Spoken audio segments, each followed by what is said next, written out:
রাজধানী উন্নয়ন কর্তৃপক্ষের কর্মকর্তা আমির খসরুর বিরুদ্ধে শত কোটি টাকা সম্পদ অর্জনের অভিযোগ উঠেছে। সেই সঙ্গে তার স্ত্রীর নামেও রাজধানীর বিভিন্ন জায়গায় রয়েছে অসংখ্য ফ্ল্যাট। জানা গেছে, খসরু 90 দশকে রাজুকে উপ ইমারত পরিদর্শক হিসেবে যোগদান করেন। তখন তার বেতন স্কেল ছিল মাত্র 1480 টাকা। মাসে মূল বেতন ছিল 4000 টাকার আশেপাশে। তার বিরুদ্ধে বিভিন্ন সময় নানা অভিযোগে এক যুগেরও বেশি সময় তিনি সাময়িক বরখাস্ত ছিলেন। রোববার সমকাল অনলাইনে এ সংক্রান্ত একটি অনুসন্ধানী প্রতিবেদন প্রকাশিত হয়। প্রতিবেদনে বলা হয়, বর্তমানে খসরুর বেতন 50,000 টাকার কাছাকাছি। তবে রাজধানীতে তার এবং তার স্ত্রীর নামে রয়েছে 36টি ফ্ল্যাট।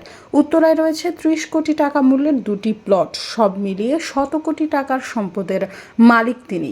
সৈয়দা ফারিয়া, সমযোগ।